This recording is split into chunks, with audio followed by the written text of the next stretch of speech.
Paz, pessoal, tudo bem? Hoje eu quero falar com vocês sobre uma passagem que sempre fala muito ao meu coração, que está no livro de Jó, capítulo 14, versículos do 7 ao 9, que diz assim: Porque há esperança para a árvore, pois, mesmo cortada, ainda se renovará, e não cessarão os seus rebentos.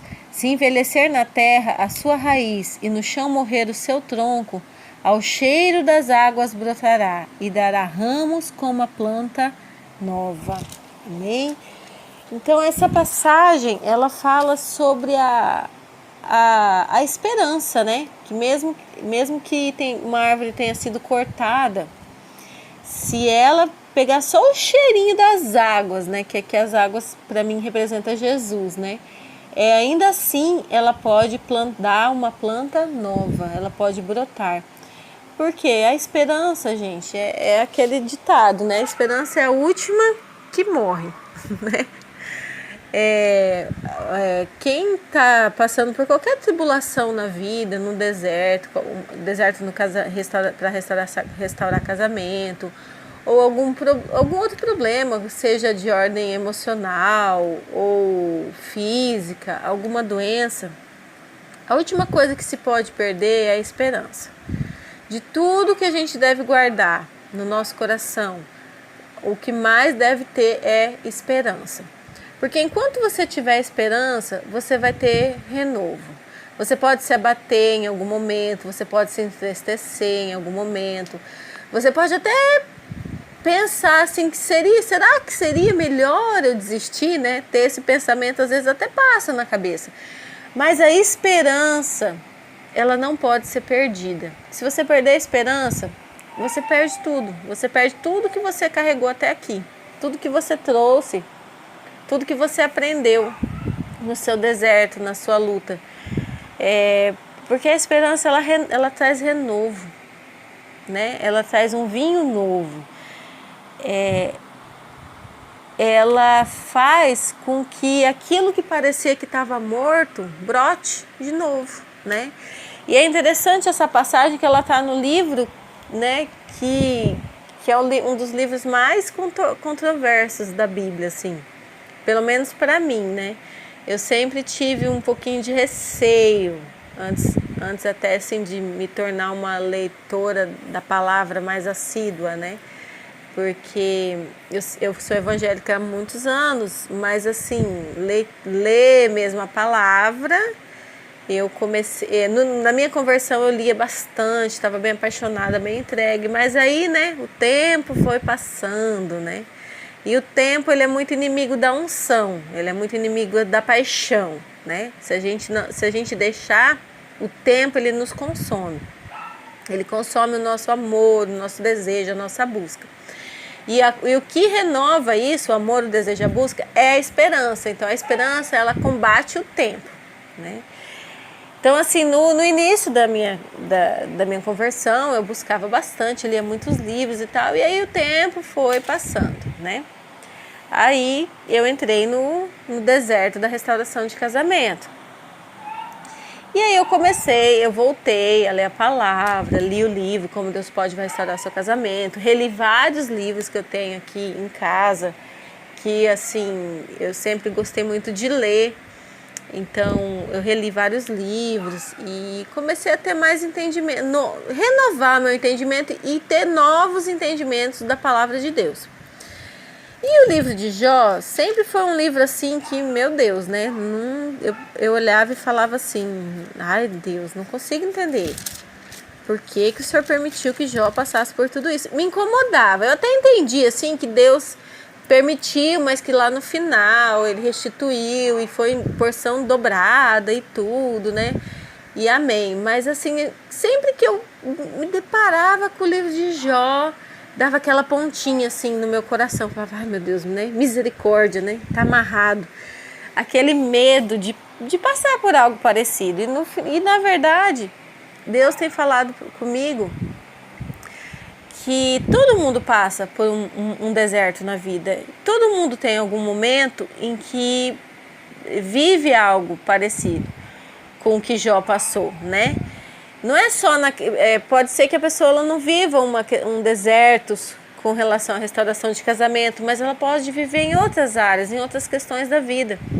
Porque todo mundo está susceptível a isso. Deus permite que a tribulação venha para o justo e para o injusto. Né? Ele prova os nossos corações. Né? A palavra de Deus diz que Ele nos leva ao deserto para provar o que tem no nosso coração. E Deus, Ele levou Jó, né? Permitiu que Satanás tocasse em tudo que Jó tinha, para mostrar o coração de Jó. E é o que Deus tem falado comigo, né? Que Ele tem permitido tudo o que eu tenho passado no meu deserto, na minha restauração, para mostrar o que há no meu coração. E aí eu comecei a reler o livro de Jó, li algumas coisas, não li ele todo ainda não, eu estou lendo aos poucos. E eu revi essa palavra aqui, né, que eu acabei de ler, do capítulo 14, versos 7 a 9. E também eu tinha ouvido em outro canal, uma pessoa falando sobre essa passagem que falava muito ao coração dela, trazia muito renovo. Era a passagem, tipo assim, era os versículos do deserto dela. E graças a Deus essa pessoa ela já venceu o deserto, né? E aí eu comecei a me sentir atraída por essa passagem, porque ela é exatamente o que nós que estamos na restauração do casamento estamos passando, né? Nós somos cortadas. Nós somos cortadas da vida da pessoa com que nós convivemos, com que nós nos casamos, com que nós temos uma aliança. E se você olhar só para essa parte de que você foi cortada da vida, geralmente quando a pessoa sai, ela não é só a presença dela. Você acaba sendo afastado dos familiares, né? Dos amigos em comum.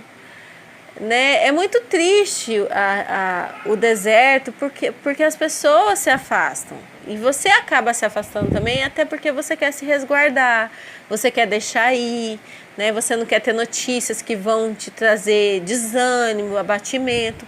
Então, você se sente realmente cortada, né? Da vida da pessoa e consequentemente da vida de outras pessoas que eram pessoas do seu convívio, pessoas que você ama e que faziam parte da sua vida enquanto casada, enquanto casal, né? Mas o que Deus quer nos falar aqui é que há esperança para a árvore que, mesmo que cortada, ainda se renovará e não cessarão os seus rebentos. Mesmo que envelhecer a sua raiz, no chão morrer o seu tronco, ao cheiro das águas brotará e dará ramos como a planta nova.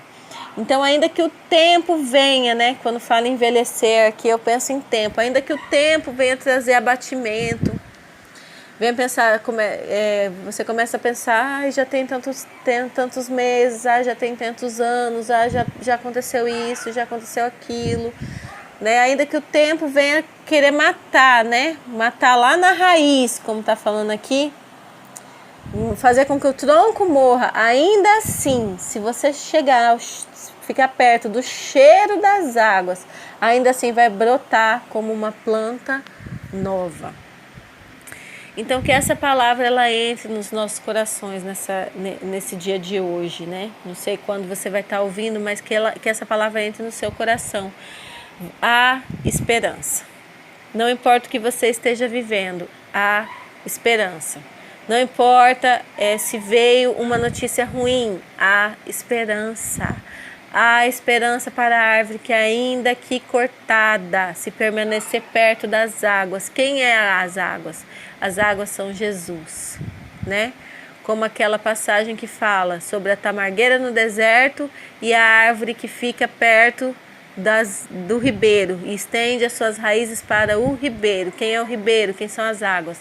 Jesus. Não queira ser a tamargueira do deserto, queira ser a árvore frondosa que estende as suas raízes para o ribeiro e mesmo na sequidão não deixa de dar os seus frutos, não deixa de buscar Deus, não deixa de acreditar, não deixa de buscar, não deixa de orar, não deixa de interceder, né? Por esses dias eu tive um momento de abatimento, né? Veio uma notícia da qual eu não esperava com relação ao meu deserto. E, claro, como acontece com todos vocês, veio o abatimento, mas aí eu me acheguei ao colo dele, ao trono, né? Diante do trono da graça, como a palavra de Deus diz. E eu me entreguei novamente com todo o meu ser, com todo o meu coração. Busquei Ele de puro e sincero coração. E Ele me renovou e Ele me fez lembrar dessa passagem que eu estou passando para vocês hoje. Que há esperança. Sabe por quê, gente? Porque Ele é fiel. E foi Ele que prometeu. O que Ele promete, Ele cumpre. A gente não entende as situações que a gente passa, às vezes a gente se abate, mas o nosso espírito ele tem que renascer, ele tem que florescer, né? Devido a esse abatimento que eu tive, eu comecei a buscar também muitas palavras no YouTube sobre intercessão e batalha espiritual. E não somente pelo cônjuge, mas por mim também. Comecei a profetizar, a declarar o que a palavra diz que eu sou, né? A profetizar, né, aquele bordão assim, não só aquele bordão, eu sou o que a Bíblia diz que eu sou, eu tenho o que a Bíblia diz que eu tenho, eu posso o que a Bíblia diz que eu posso. Amém, eu sou tudo isso mesmo, mas eu comecei a declarar a palavra, né? Eu comecei a declarar assim que eu sou filha, que eu sou herdeira, sou co-herdeira com Cristo, que eu posso todas as coisas naquele que me fortalece, que eu posso pisar em serpentes e escorpiões e nada vai me fazer nenhum dano, que o Senhor já deu ordens aos seus anjos ao meu respeito, para que eu não tropece em nenhuma pedra, que nunca faltará do azeite que escorre do trono do Senhor sobre a minha cabeça, que Ele me leva a pastos verdejantes, que Ele me leva nas águas tranquilas, que o Senhor é meu pastor e nada me faltará. Sabe, começa a profetizar a palavra mesmo sobre mim, sabe? Não somente sobre o meu casamento. Porque quando a gente se renova na palavra, quando a gente profetiza a palavra, ela tem poder. Porque a palavra ela não volta vazia. Então isso começou a renovar o meu espírito e me trouxe essa esperança. E me tirou daquele lugar de prostração que eu estava, né? Claro que eu primeiro me derramei na presença dele, e aí ele me deu essa estratégia de novamente profetizar a palavra, porque às vezes a gente está há um tempo no deserto e a gente acostuma a orar de uma forma, né? Orar pelo cônjuge, pela libertação do cônjuge, pelos filhos, pelas finanças, né? Ou então, às vezes está passando por algum momento ali dentro do próprio deserto e começa a falar, Deus, que não permite acontecer isso, ou aquilo outro, né? A gente vai se condicionando a certas orações.